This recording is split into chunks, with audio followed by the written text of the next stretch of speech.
আমার মনে হয় এই জায়গা থেকেই এই সেকুলাররা এরা আমাদেরকে ধর্ম ব্যবসায়ী বলে। আপনারা শুনছেন না, আমাদেরকে ধর্ম ব্যবসায়ী বলে না?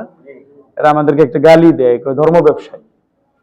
তো ধর্ম ব্যবসায়ী গালি দেয়, এটা আমি অনেকদিন বুঝি নাই যে এরা আমাদেরকে কেন ধর্ম ব্যবসায়ী বলে।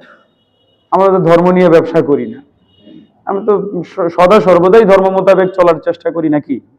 কি বলে, কি মনে হয় আপনাদের যে ওলামায়ে কেরাম ইসলামপন্থীরা এরা ব্যবসার উদ্দেশ্যে ধর্ম পালন করে না এমনিই করে? এমনিই করে না? না হয় আপনি বলেন ঢিলাকুলুক ছাড়া যারা ইসলামপন্থী আলহামদুলিল্লাহ এত পরিষ্কার পরিচ্ছন্ন থাকেন, তারা ঢিলাকুলুক ব্যবহার করেন, পানি ব্যবহার করেন। আচ্ছা, ওয়াশরুমে কে গিয়ে দেখে যে ওখানে ব্যবসার উদ্দেশ্যে এটা ব্যবহার করে? কি আশ্চর্য! হ্যাঁ, এরপরে আপনারা এখানে যারা আছেন, আপনারা বলেন তো কোনোদিন আপনারা অজু করতে গিয়া যখন গোপনে অজু করেন ওয়াশরুমের ভিতরে বা কেউ দেখে না, তাহলে মনে হয় ভালো করে হাত মুখ ধুন না? কয় না কথা? 3 বার ধুন না তো? যেহেতু কেউ দেখে না, একবার ধুইলে কি আর না হয় ধুইলাম, শীত লাগে দেখা। এমন আছে কেউ যে বেচারা নামাজ পড়ছে, শীত লাগে, অজু করলে শীত লাগবে, আর কেউ দেখতেছেও না, তো বাটপারি করে আইসা নামাজ পড়ে গেল গা? এরকম পাইছেন আপনারা কোনোদিন? তাহলে মানে কেমনে ব্যবসা করে তারা? তারা কি কোনো মানে কাউকে দেখানোর জন্য এগুলা করে, ধর্ম পালন করে, না আল্লাহর জন্য করে? আচ্ছা, এই যে সামনে রমজান আসছে, ইনশাআল্লাহ সবাই রোজা থাকবেন তো? কোন ইসলামপন্থী এমন আছে, ইসলামী দলের কোন ওলামায়ে কেরাম, কোন তালেব ইলম এমন আছে যে রোজা রাখে না? আছে? আচ্ছা, সবাই রোজা রাখে। তো রোজাটা কেমনে রাখে? যখন মানুষজন দেখে তখন তো রোজা রাখে, কিছু খায় না। কিন্তু কেউ না দেখলে ঘরের ভিতরে গিয়ে জুস খেয়ে ফেলায়, খায় না? কোন হুজুর এমন করে নাই? কি কয়? কোন তালেব ইলম তো করছে মনে হয়? চরমনার কোন সাথী তো করছে, তাবলীগের কোন সাথী? কেউ করে না। ধরেন কেউ নাই, ধরেন আমাদের এলাকার নদী পাশে, আপনাদের এদিকে তো নদী দেখি না একবারে, কই নদী আছে এলাকায়? দূরে না? আমাদের একদম বাড়ির কাছেই নদী। এই নদীতে ব্যাপক হারে আগে আমরা গোসল করতাম, এখন তো সবাই বড়লোক হয়ে গেছে, দামি দামি ওয়াশরুম বানাইছে, এই জন্য আর গোসলের জন্য নদীতে যায় না।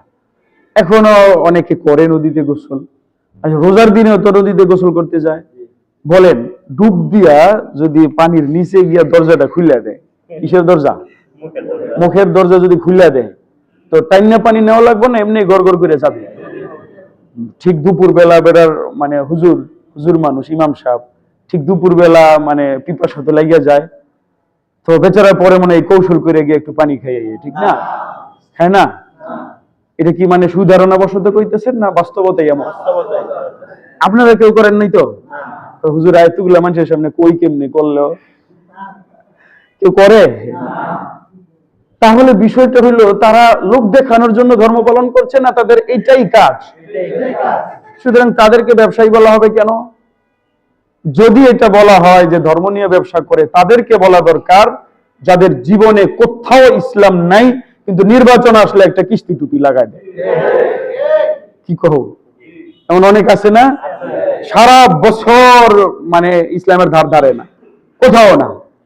এদের জীবনে ইসলাম নাই, এদের ব্যবসায় ইসলাম নাই, এদের নেতাগিরিতে ইসলাম নাই, এদের কর্মীগিরিতে ইসলাম নাই, এদের নির্বাচনে ইসলাম নাই, কোন জায়গায় ইসলাম নাই, কিন্তু নির্বাচনের আগে দিয়ে সুন্দর একটা টুপি পরে আর দারুণ দারুণ কথা বলে, মদিনার সনদে দেশ চালাবো, এইটা করব ওইটা করব, এগুলো বলে, পরে কিন্তু আর খুঁজে পাওয়া যায় না।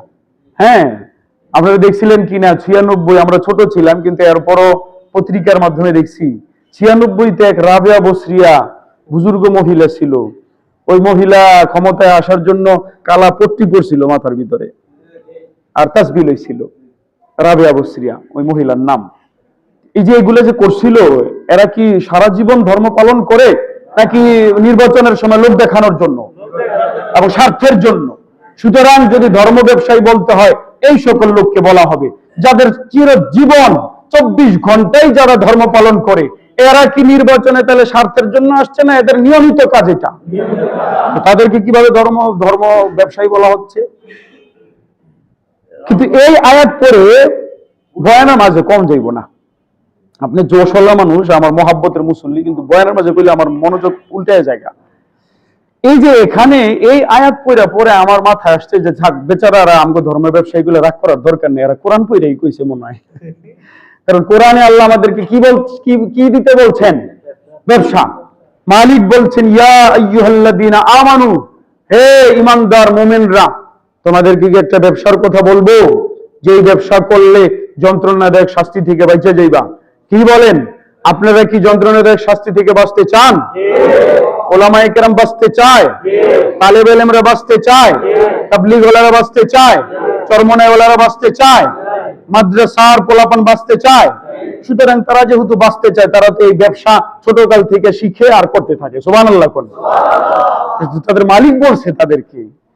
হ্যাঁ, সমস্যা হইলে এরা এটারে মানে নিন্দা করে বলার চেষ্টা করে, কিন্তু এটা আসলে একটা মানে প্রশংসার বিষয়। এখন বুঝলাম কি কর, তাহলে এখন থেকে আর ধর্ম ব্যবসায়ী বলে রাগ করবা, এর রসমালাই খাওয়াইবা যে ভাই আপনি একটা ভালো কথা কইছেন, নেন একটা রসমালাই খান, একটা লাভ ক্যান্ডি অন্তত 2 টাকা দিয়ে কিনে খাওয়ান লাগবে এদেরকে।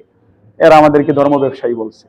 যেমন এরা আমাদেরকে আরেকটা গালি দেয়, মৌলবাদী। কি বাদী গালি দেয়? মৌলবাদী বলা হয় যারা মূলে আছে। মৌল মানে হলো মূল। আপনারা শুনছেন না মূলনীতি?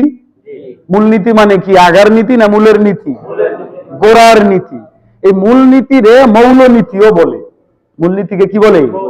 মৌল মানেও মূল, মূল মানেও মূল, মৌল মানেও গোড়া, মূল মানেও গোড়া। তো এরা আমাদেরকে বলে মৌলবাদী। মানে আমরা ইসলামের একদম গোড়াটা পালন করি। কি পালন করি? গোড়া পালন করি। এটা এরা আমাদেরকে গালি হিসেবে ব্যবহার করে, কিন্তু এটা একটা প্রশংসার কথা। আলহামদুলিল্লাহ। কি বলেন? গাছের আগা গুরুত্বপূর্ণ না গোড়া গুরুত্বপূর্ণ? কিন্তু এই বলদ গুলা একটা বিষয় খেয়াল করে না, আমাদেরকে মৌলবাদী কইতে গিয়ে ওরা যে আগাবাদী হয়ে যায় তাদের খবরই থাকে না। আমরা হইলাম কিবাদী আর ওরা কিবাদী? আগাবাদী। আগা বুঝে? আরে আমাদের মুন্সিগঞ্জে মানে ওই গাছের উপর গুলারে আগা কয়। আপনারা কি কন? আগা কইলে আবার তো হাসেন কি লেগে মনে হয় যে না কি একটা আজগুবি শব্দ বলছি। এরা আমাদেরকে মৌলবাদী বলে গালি দেয়। হ্যাঁ, আলহামদুলিল্লাহ আমরা কিবাদী? আমরা ইসলামের মূলটাই পালন করি। আর ওরা ওই যে শুধু নির্বাচনের সময় টুপি পরে, ওরা শুধু নিজেদেরকে এমনি মুসলমান দাবি করে, ইসলামের কোনো ধার ধারে না, ওই যে আগায় বসে বসে ফাতরামি করে। ঠিক না? এই জন্য এখন থেকে এটা শুনলেও কেউ রাগ করবেন না। ওই সময় একটা লাভ ক্যান্ডি খাওয়াইবেন, 2 টাকা করে পাওয়া যায়, ওই যে ফয়েজ ভাইয়ের দোকানে পাইবেন। এই লাভ ক্যান্ডি বেছেন না, সবাই দিয়ে দিবেন যে আপনার কেউ মূল্যবৃদ্ধি বললে আপনি একটা লাভ ক্যান্ডি খাওয়াই দিবেন, লাভের চিহ্নওয়ালা চকলেট, মজা লাগে।